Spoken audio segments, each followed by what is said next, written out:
welcome to the Love and Compassion podcast with Giselle. We believe that love and compassion have the power to heal our lives and our world. Don't forget to like and subscribe for more amazing content. Today we're talking with Rashi Nayar, and she's on a mission to shift humanity from lower states of consciousness to higher states of consciousness. I'm so excited to talk to her today. We're going to have a great conversation, and she's going to do a practice with me. Maybe you can tag along as well. So welcome, Rashi. Hi, Rashi. Hi, Giselle. I'm so honored to be here with you. Oh, thank you so much for being on the show. I'm really looking forward to it. What led you to be on this mission to increase the consciousness of humanity? Oh, well, my own path to increasing my own consciousness, to operate from higher states of consciousness, which is peace, joy, and love. These are actually who we are, and we'll explore that more as we go along. But I was very depressed for 18 years of my life, since 2007 when I lost my dog and in a car accident. And that was the first time I had experienced unconditional love that way. Someone Mm, loved me for who I am, not for I had to prove myself or I had to perform, I had to be someone. I could just be whatever. And he loved me that way, right? And it's very beautiful to get that type of love from someone in that way. And when I lost him, he was only 2 years old and he met with a car accident and he died in my arms. But that was it was like an opening. And mm, it was like my heart broke for the very first time. I had never experienced something like that before. And I was grieving. But that was the first time I started asking questions like, who am I? Why am I here? What's our true purpose? What is God? What is enlightenment? All of that, because what my soul was longing for was to connect back to that unconditional love that I had experienced from him. But I didn't know. I was always looking outside, outside myself, and I entered toxic relationships because I thought that other people were going to give that to me. And I was very disappointed and I was very depressed. I wasn't chronically depressed. I was depressed, but I was also living in a low grade anxiety for a very long time until 2025, this year, when I lost another family member. I lost my aunt to MS. So that episode really shook me to the core and it forced me to sit in stillness with myself.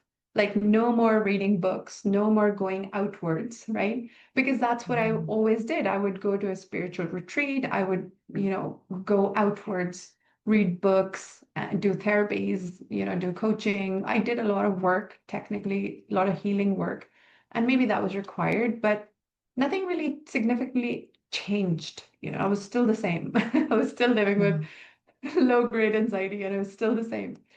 But this time I went inwards and I connected with the part of myself that is infinite, that is peaceful, that is love.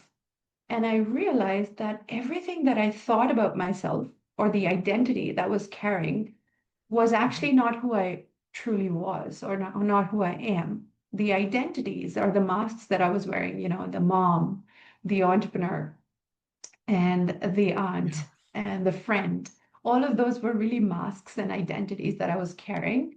But who I truly am, my most authentic self, is actually free already. She's already free. And it's not even a she. We cannot Mm, really label, right? It's the vast infinite being that we are is inherently peaceful, is inherently open, infinitely joyful, infinitely blissful, and loving, compassionate, that peaceful. That's who we are inherently. And I stayed in that high, right? Let's just say I was in those higher states of consciousness mm, for 3 days straight. And I was floating. Like, mhm.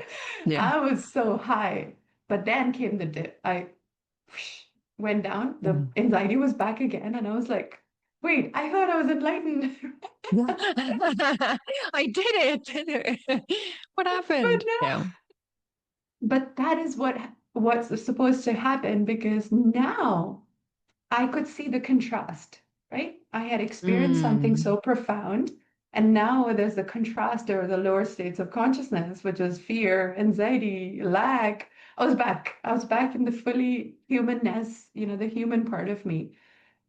But Now, my aunt, so she passed away, and 3 days later, she was in my head. She kept telling me, Rashi, love yourself. Rashi, love yourself. Rashi.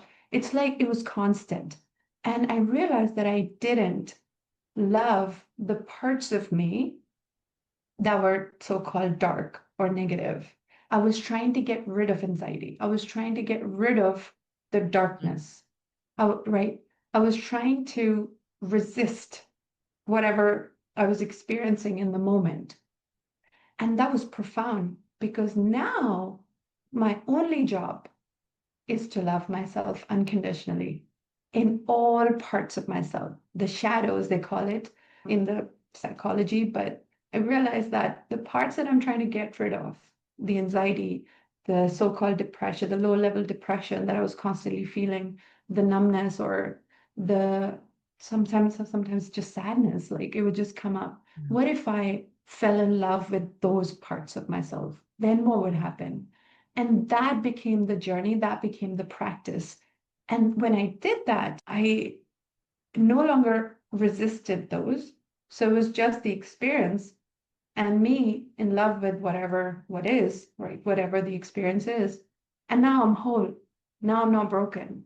There's nothing's wrong with me. Yeah. And that was Mm. the narrative that I lived with for 18 years. If something is wrong with me, I need to be fixed. I need the healing. I need the therapy. But really, there is nothing inherently is wrong with me. We all experience this human side of things. And what if I fell in love with the humanness? And that's why the being that I experienced. So in those 3 days when I experienced the so-called enlightenment or the awakening, it was when I touched my being, and our being is inherently free. Who we are, our authenticity, we are inherently free, we are peaceful. And yet the human side of things, or how we grow up, our conditioning, our identity, our beliefs that we carry, all of that is there. And that is the conditioning. So the constructed self or the human is still there, but we cannot try to get rid of it. It's like, the snake leaves its skin by its own. We cannot force the skin, we cannot rip the skin out of the snake. So Mm. it's going to happen only when we fully and completely fall in love with who we are in the humanness. And that brings me back to that connection, to that love, to that peace that resides within all of us. So that's in a nutshell, that was the story. And that's why I do. That's beautifully said. First, I want to go back to the loss of your dog. As a person who had a dog, never wanted a dog, to be honest, but we got one for our family and fell completely in love with the dog. And after 13 years to have lost him, and I realize now that he had to go the way that he did, but he did teach me about unconditional love and patience and Mhm. forgiveness and joy. And so the grief that you experience after having that can feel very overwhelming. And so, where I was going with this question is the human experience can feel so real. I have sat with some really difficult emotions. It's almost as if your mind tells you that something's going to happen, something bad, or you're Yeah. going to die. What do you say to people that say, this is all we are because this is what we can concretely see and touch and Yeah. experience? How do you go from that to understanding and embodying the fact that we are more than this reality? Yes. Oh, that's such an important question. Something that I live with almost every day. There's this low-grade anxiety that I still Mm. experience on a daily basis. The only thing that's different is I'm no longer resisting it. So, Mm. you know, and we human beings, we're only living in two states at all time. We're either too attached to the state that we want, which is happiness, joy, love, bliss, or we are resisting the lower states of consciousness, which is anxiety. We're really in these two states at all times. So it's like when we get that love from the dog or the baby, I have two babies, two little girls, and I'm like, I want this all the time, right? So now there's attachment. Because if she says something, like I have a 4-year-old, she's a very mischievous toddler, right? When she Mm. says something that can feel like hurtful. I mean, I don't take her things seriously because I know better. But Yeah, yeah. for someone else, it could feel like, what what just happened? Like we were in love and now, or the spouse says something, right? Like I have my Yeah. husband who really triggers me. So he's like my best enemy, right? Like he's my favorite person. So he Mhm. says some things that can feel hurtful. And in the beginning, it really used to bother me because I would resist those things. I would resist the experience of whatever is happening in the moment, right? But now I lean into it. And that's the Mhm. difference. When we are getting this anxiety or when we are getting something in the experience doesn't feel pleasant, the mind itself, because the mind is like that, mind wants to go navigate towards pleasure and it wants to avoid pain. That's how the mind is, right? Mhm. But we are not the mind though. So in the moment, if we can witness the mind's neurosis, whatever it does, is like trying to resist, what we do is we say, first, I love you, mind, because the thing is, the mind in itself is what it's doing, its movement, what it's supposed to be doing. And the Mhm. second thing is, I love you, anxiety. And that love, it penetrates the experience that feels heavy, that feels not good, right? And that experience now is infused with love. Mhm. So there's no longer a problem with what is, with the experience itself. And there's a beautiful book written by Byron Katie, and the name of the book is Loving What Is. And apparently, she's enlightened, like, so she's the enlightened being, right? We can talk in that way. I'm not enlightened for sure, but that's what she meant. I didn't understand it back then, but this is what she means is whatever our experience is, if we are not attaching ourselves to it, which means we are not craving more of that, or we are not resisting that, then we have no problem with the experience. So the experience in itself is not a problem, Giselle. It's our relationship with the experience. That's the problem.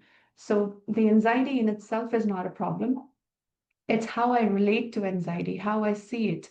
That in itself is the issue here. So if we're like, okay, anxiety is here, can I love it? Can I lean into it? And when I do, and it can feel scary because some people might think that if I lean into that, that means it's going to expand. It's going to grow more, right? That's sometimes where the belief is. And I definitely had that. But it's actually what happens is the other way. That anxiety or that bubble becomes love. And, there's a great saint in India. I really, really respect him. He's no longer in body. And I always keep his picture over Mhm. here. His name is Neem Karoli Baba. And apparently he's the saint behind Apple. Steve Jobs went to his temple. I love him. I've never met him, but somehow I love him. And, love has no logic. And it has So, no boundary either. It doesn't mean that you can't love somebody who's passed. And I think that's the difficult perception about. We think that when somebody crosses over that the love ends. I still love my dog Baron. I still think about mhm. him. I think about caressing him. I talk to him. But anyways, go on. Yes, you're right. Exactly. So, because love is unconditional and love is who we are, which Mm, I'm going to take you back to so you can experience it yourself. But he used to say that suffering brings us closer to God, mm, and God is love. And so, suffering, meaning anxiety, pain, whatever, chronic pain. I mean, people who are his devotees and people who have written books about him, they said that I'm so glad that there's this pain in my life because it helps me take back to him, love or God. And that's exactly what we're doing here is we are mm, saying whatever comes to our experience, I love you, anxiety, I love you, guilt, depression, grief. It can feel really hard in that moment, but that is the portal, the bridge between the lower states of consciousness, which is anxiety, fear, all of that, to higher states of consciousness, which is love, peace, joy, abundance. That love, and saying it mentally, in the beginning, it could feel like a mental repetition. Everything is like, and then you're like, I love you. I honor you. Even if you're here, I love myself. and I love. I mean, that's loving kindness, the practice of loving kindness, metta in Buddhism is loving ourselves and then loving people in our lives and loving what is, you know. So that's a tool that if people can use, then, I would love to hear how their life transforms. Mm.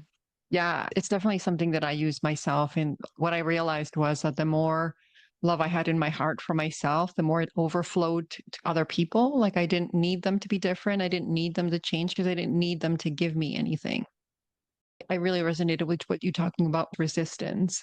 I noticed that one thing about myself is when I encountered the most resistance to what was happening, my inability to accept and surrender had to do with my belief that if I surrendered, I was giving up.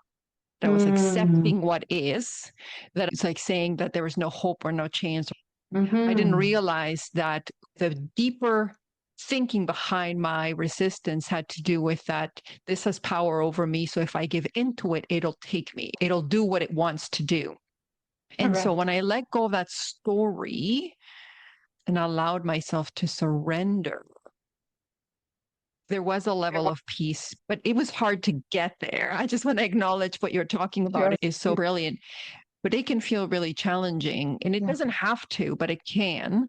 Because I remember when I would ask for guidance from my higher self, God, source, universe, the guidance that I always got was love it, choose it. And I'm like, well, Mm. I don't want to choose this. I don't want to accept this. And so, but I would lie to myself thinking that I was not in resistance, but I was in resistance because my body was so tight. Yeah. And so it can feel difficult to let go of that resistance. And we are not really taught to surrender. We're doers. I just got to keep grinding it out. And eventually this is going to come through. How is that counterintuitive to allow love? I love that question because I was exactly what you're describing. For 11 years of my life, I was a serial entrepreneur. I've Mm, scaled my own businesses to seven figures plus. And I learned it from my dad. It's a learned behavior.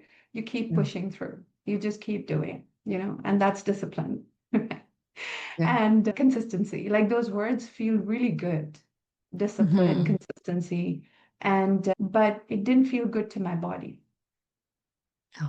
right? It feels like, oh, it felt like I'm choking, but I still kept pushing through and I burned out very much so. That's why, Mm, I no longer do what I used to do for 11 years. And it just didn't feel aligned anymore.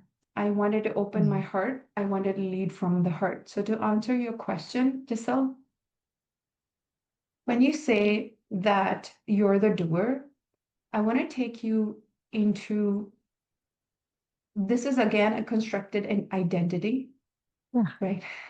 This is again Yeah. something that we have adopted from our environment and from our parents, maybe from our teachers, someone we really admired because they had this habit of keep going. And it felt Mm, really inspiring, right? Because they accomplished so much. And the narrative that we play in our head is if we keep doing, that means, we're service. This is service to humanity and we're serving, we're adding value, all of that feels really good, right? mm, And it feels like we're in service. But the highest service, and I haven't come to that point myself, but I get glimpses of that, is surrender. And I'll tell you why the mm, highest service is surrender, is because when we are surrendered, we are now the channel for God's will to flow through us what God wants us. And that is the path of least resistance. The path of yeah. least resistance is when it's not my will, it's God's will. And the problem, we don't have a problem. The brain has a problem. And this is now, let's go back to scientifically, understanding this scientifically, how this works, is the brain wants to solve problems because our brain is from the ancestors. Our brain is coming from survival. It doesn't know how to thrive. It knows how to Yeah. survive, right? And survival means keep pushing through. It means keep solving problems because there could be a lion behind us. And if we don't solve problems, we're going to Yeah. die. So the brain is used to solving problems. So it's not necessarily you that wants to do, it's your brain that wants to fix the problem.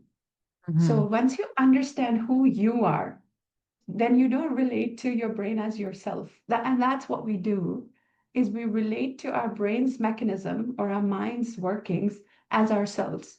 We identify that that's who I am, but that's not who we are. When we realize who we are, then we are free. Then we can see the workings of the mind as the workings of the mind. And we're like, ah, that's what the mind wants us to do right now. But what do I want to do?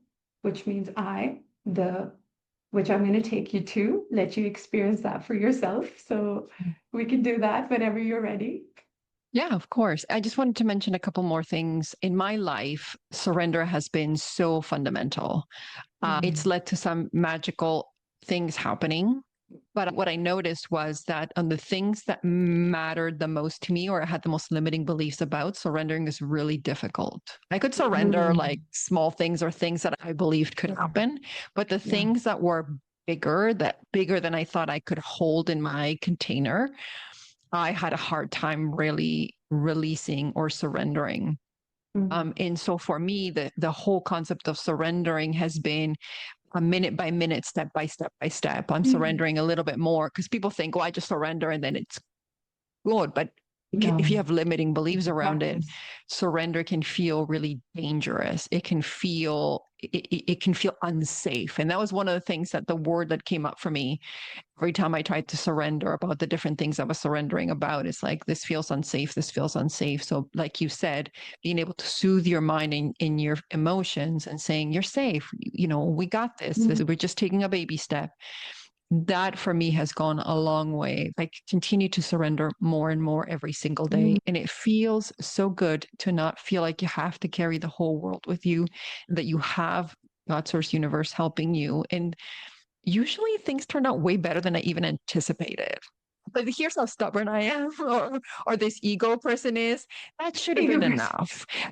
Like, how many times does the universe have to show me like these magical things? And I'm like, well, but not in this case. I wanted to ask you a couple more questions. The first one is talking about who we are.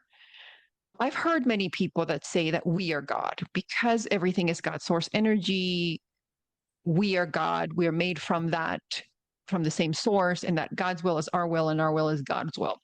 And I had to kind of grapple with that. And the reason being is because it's not that I think it's like blasphemous or anything like that, is that I kind of fell into a pitfall where I thought I could force my will Yeah.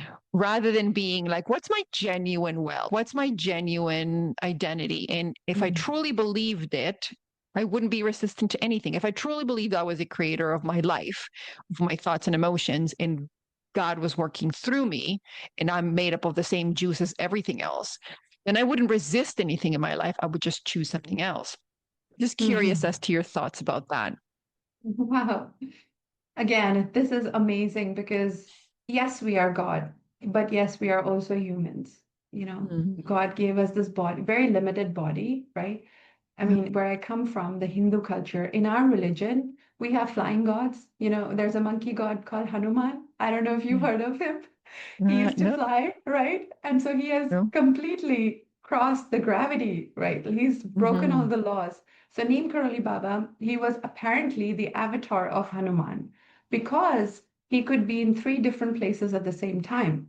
So people in Delhi were like, Baba's with us. But in people in Allahabad, but Baba's with us. How's that possible? And then there's people Mm-hmm. in Bombay, they're like, but Baba's with us. How is that possible? So he completely nullified the laws of the universe, which is laws of gravity. And he was people used to say that he was God.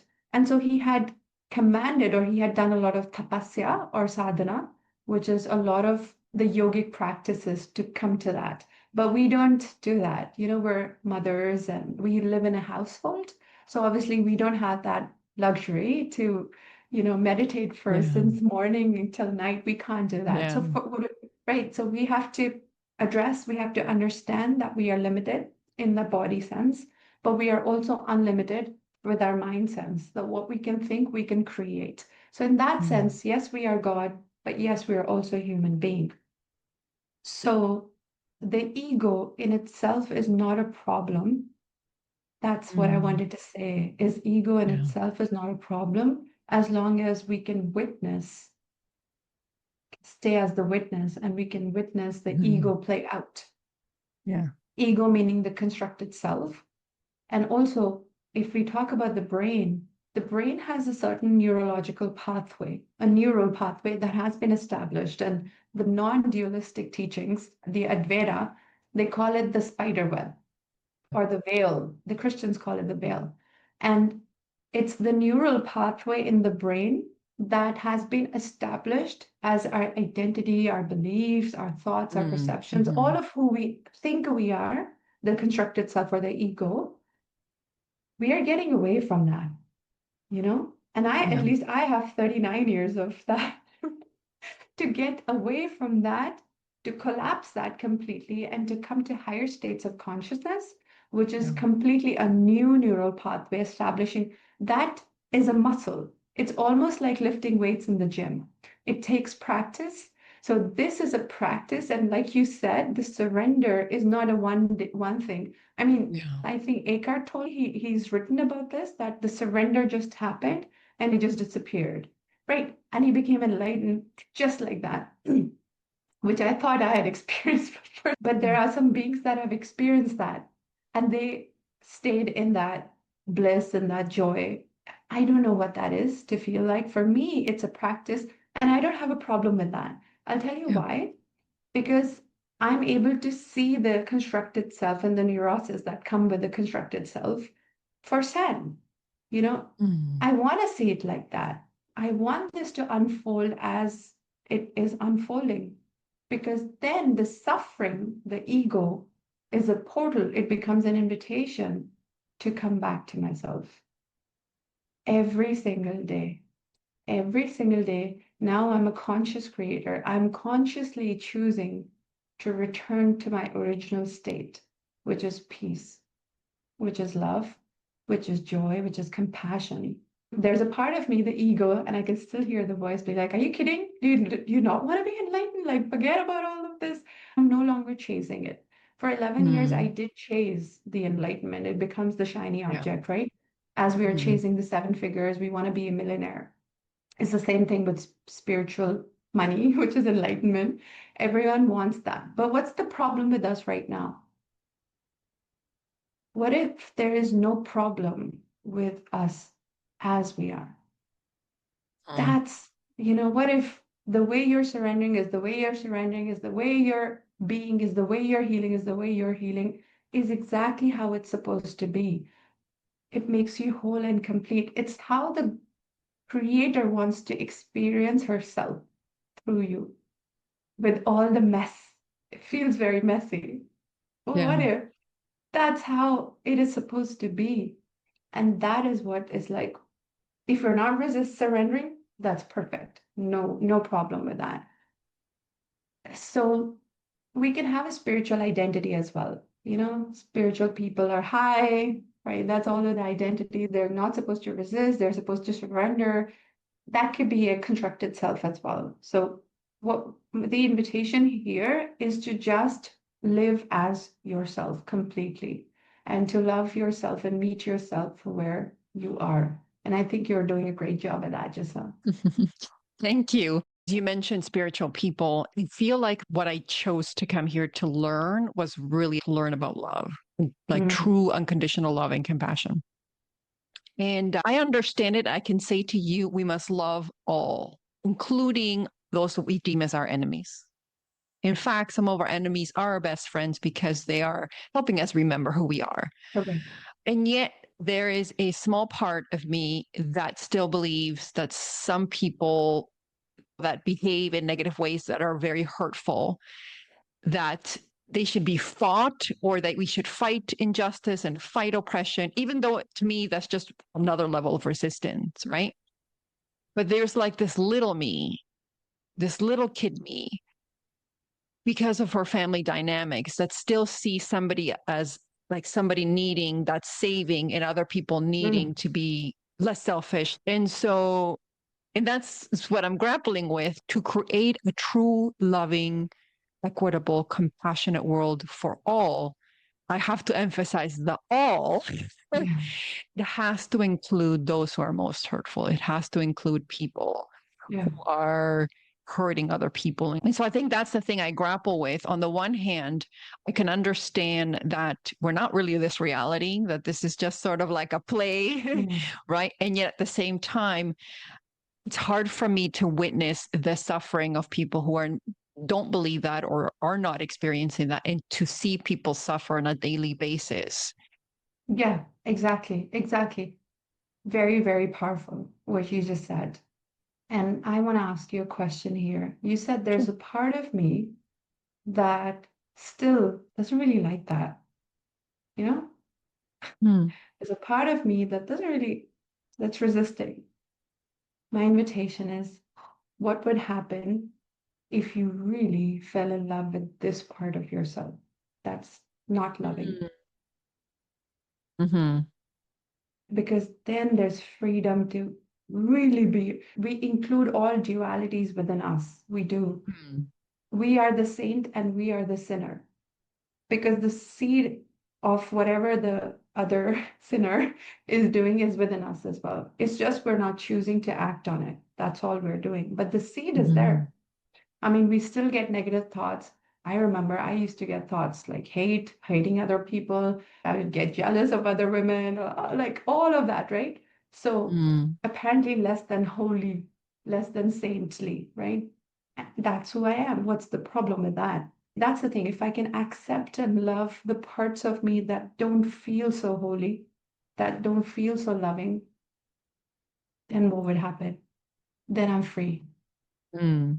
right? So Yeah. that's the invitation because the thing is who you are, Giselle. Everything is, it apparently looks like the world is happening outside of us. It looks like that. Like we have a body and the world, like me, I'm happening outside of you in the Zoom room, but actually I'm happening within you because I agree with you that. are awareness. Who we are pure awareness. Let me take you back to when we are babies, right? So when the baby is born, fresh out of the mother's womb, it never says, I am Rashi. No, right? It never says I'm a girl or a boy. It doesn't say I'm 0 years old. Nothing, right? But what it what it's in a state, it's in pure being state, pure being, which means aware or I am. Mm. Just this. I am not this or that. I am. And when we say this to ourselves, and I want to invite you, Giselle, to say this to yourself when you can even close your eyes because I really want you to experience this firsthand. And Yeah. even the Yeah, of listeners, course. is that Yeah. okay? So, all right. So just close your eyes. Okay. So now go back to when you were a baby. And I don't want you to go back and track your memory because you might not have a memory of being a baby. But I want you to have this as an experience, like a direct experience, and directly experience yourself as just being born, fresh. No thoughts, no emotions, particularly, no judgments, no perceptions. It's just this pure state of I am, where I am aware, pure awareness, pure presence, pure being. See yourself, have a direct experience of yourself without any name, without form, without any identity, just pure nothingness.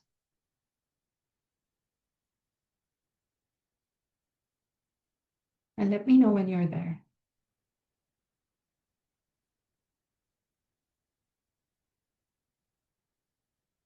Okay.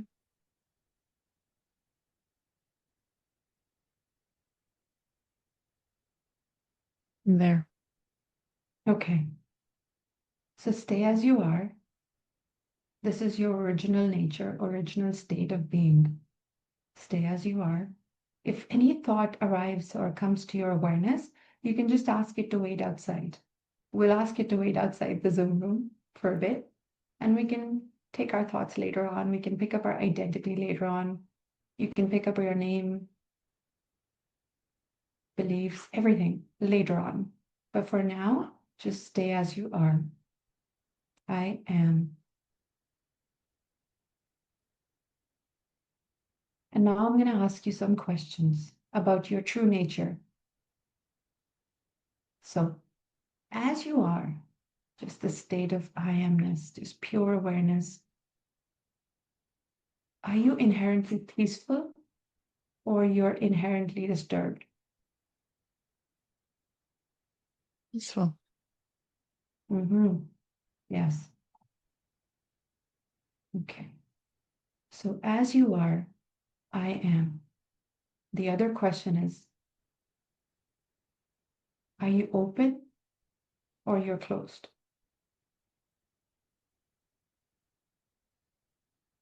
Open. Mm-hmm. Open. Right. Now, stay as you are. Just empty, empty, empty.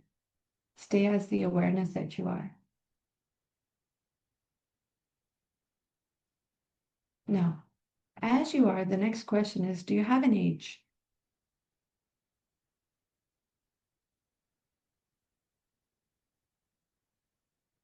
No. No. Okay. Hmm. Okay, stay as you are. So if you don't have an age, were you ever born? Yes.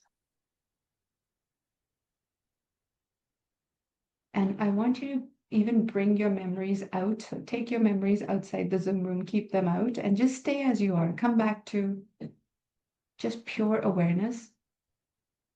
And the invitation here is to have a direct experience of who you are. So, as you are, who doesn't have an age, were you ever born? No. So, if you were never born, will you ever die? No. Yes, exactly.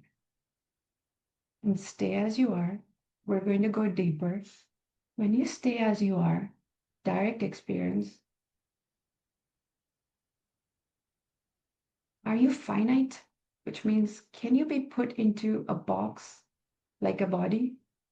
Or you're infinite and the body is also within you? Just see this very clearly. And I want you to have a direct experience. Your mind might tell you something else, but that's just a thought. So I want you to have a direct experience of this. Stay as you are. Are you finite or you're infinite? Are there any boundaries between you and the experience? As you are.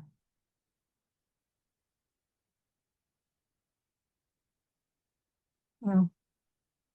No, right. Hmm. Are you naturally accepting as you are? Or you're naturally in resistance? Actually accepting. Yes. As you are, is there a problem?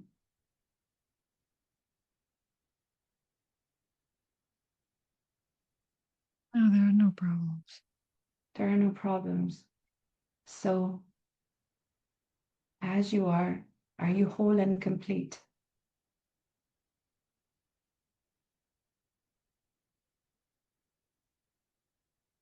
Yes. Or do you need anything to complete you? No. Hmm. Okay. So, whatever you just said, and I have coached so many people around this. I've taken so many people into this experience. Everyone had the same answer as you.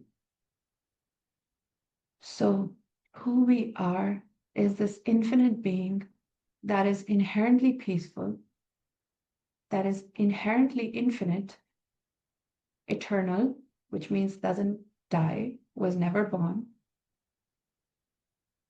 and has no problems, is naturally accepting, doesn't need anyone to complete her, is whole, is peaceful, accepting, loving. That's a natural state of being. And that makes us one.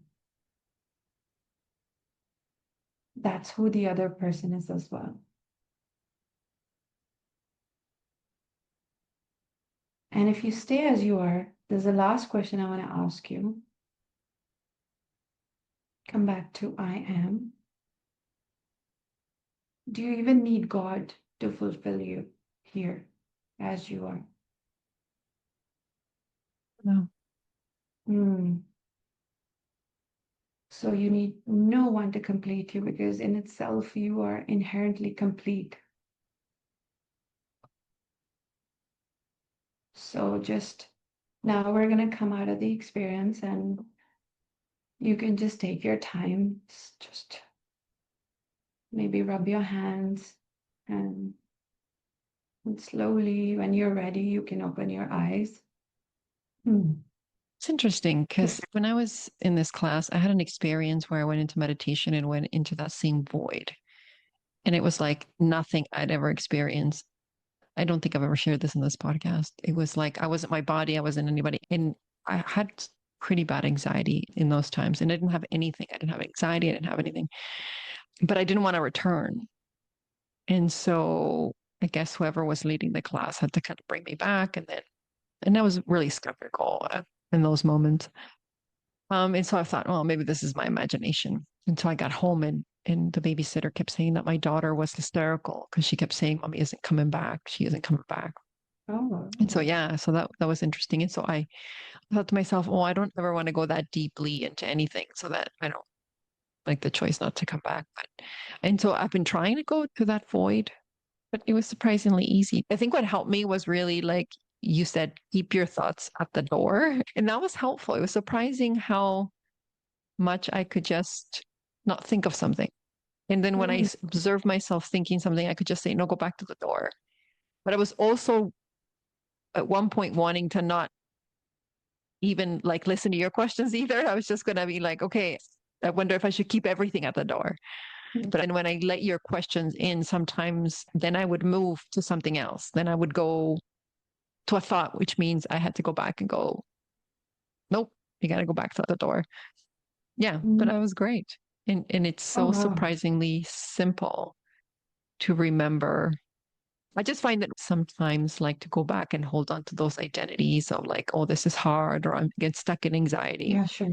Yeah. So I have to be really conscious of a story I'm telling myself about myself, right? Like how much of a story am I telling about what identity I hold or what I think should be? And so the more I create a distance between the stories of who I think I am and who other people are, the more that I find I open myself to seeing their divinity in myself and other people. But it took me a long time to figure out that the loving all wasn't just myself and people, it was everything.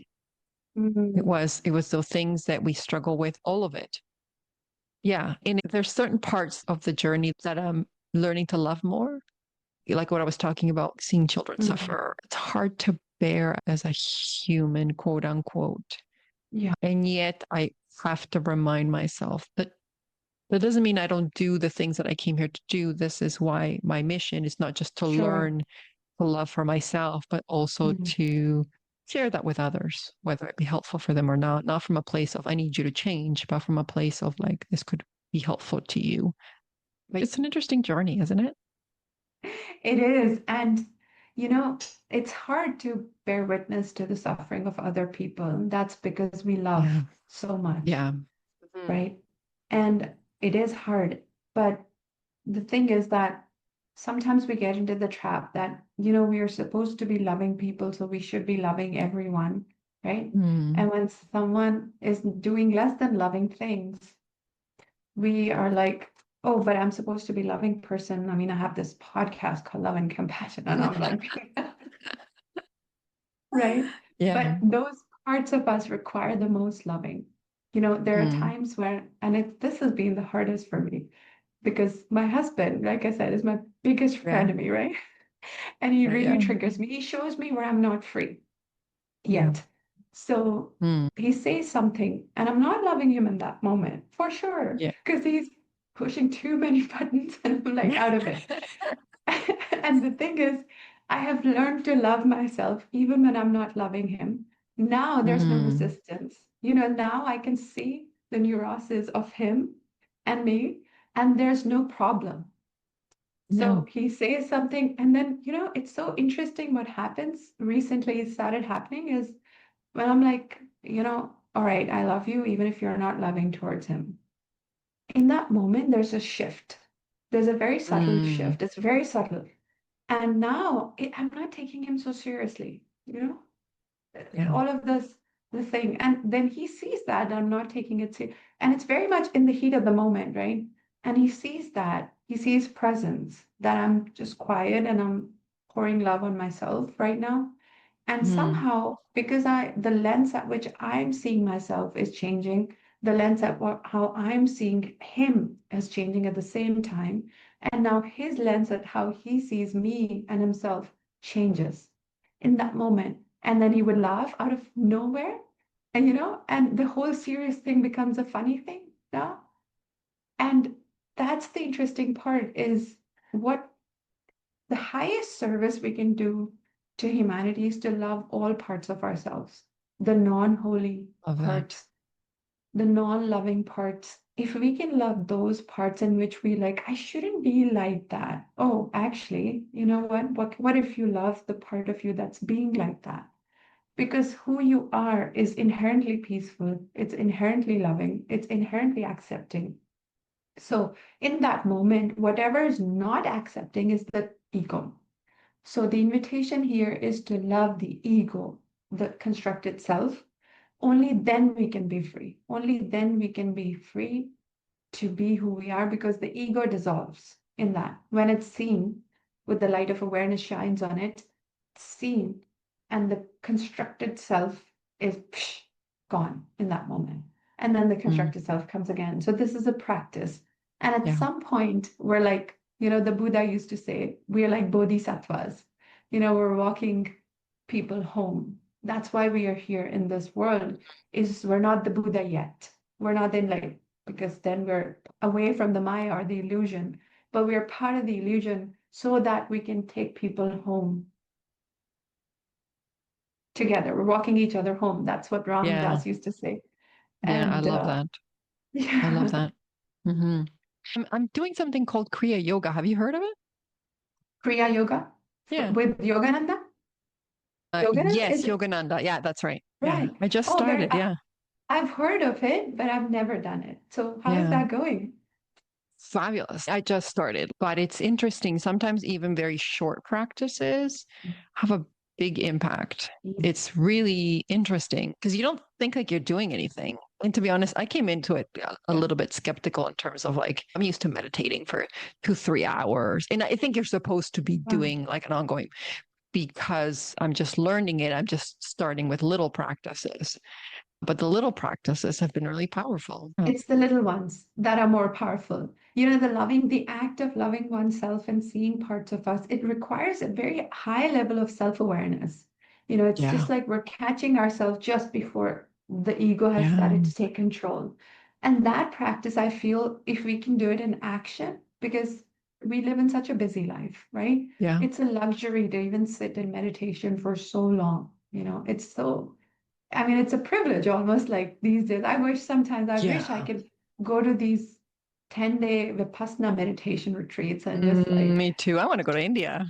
oh my Like, God, that would be yeah. amazing. If we can do meditation in action, I feel that that's more effective than, going uphill or sitting in a cave and, because then we come in the world anyway. And I remember Ramdas again used to Yeah. say, if you think you're enlightened, go and live with your family for the weekend and then come back and Yeah. tell me how enlightened you are. I don't want to say it was easier, but you can go to a cave somewhere. And I think that's what needed to happen with certain yogis in terms of Yeah, helping us lift the sure. consciousness. So that was what happened then. Exactly. But it is a lot harder. And I think I was reading this in Yogananda's book that the path of the householder is much more difficult because you talked about the war within ourselves. There's so many families that are in like they're not talking to one another. There's so much Yeah. conflict within. Of course, we have wars. Yeah, in the world, Mm, we're in conflict with ourselves and even with the people closest to us. We can't even get to that point. How do we expect there to be no wars in the world? Right? exactly. But it's so hard to look at ourselves. Or at least they can feel that way. But being willing for me is like the beginning point.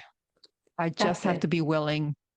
And for me, I've had to prioritize my time, even just to do a quick meditation, is just as important as that email I got to send or that lecture I got to put together. Important. Negotiable practice. Yes, Yeah. exactly. And that's the stage, that's the season you're in. And I mean, I really wish I could get that time to just sit in meditation, be like, Yeah. and sometimes we Yeah. just don't get it. So, Yeah. And that's I okay. mean, these Like days it's I like you just said, don't. the practice, the power of practicing in the moment, I think is Very powerful. equally, yeah, very powerful. Yeah. Yeah. Well, So we're reaching the end. I just wanted you to share where can people work with you? Where can people find you? Anything you want to yes, share with the audience? sure. So my website is called www.rashinayarwellness.com.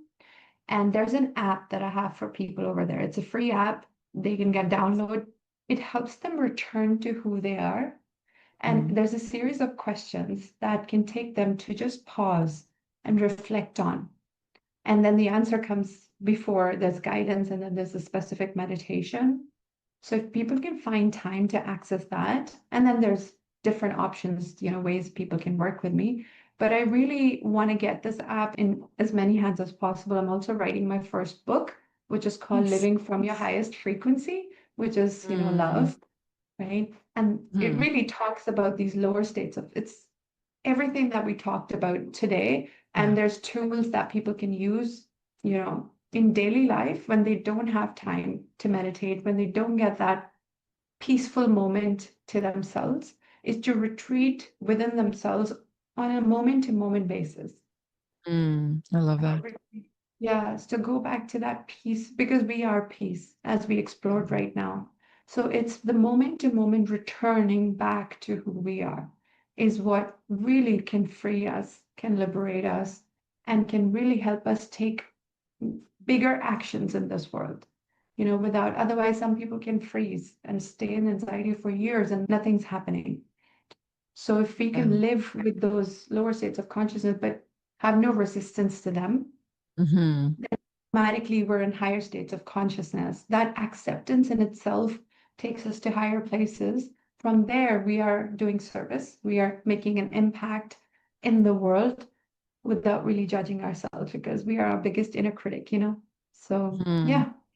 What a Mm, perfect way to end, because I think what you said is so, so critical, which is the minute we stop resisting something and go to acceptance, we've automatically shifted to something higher. yes. Thank you so much, Mhm. Rashi. I had such a great time. Thank Thank you. you for helping me remember who I really am and helping our audience as well. Please work with Rashi. Go check out her app and check out her book when it's available. And thank you for joining us for another episode of the Loving Compassion podcast with Giselle. Bye. Thank you. Bye.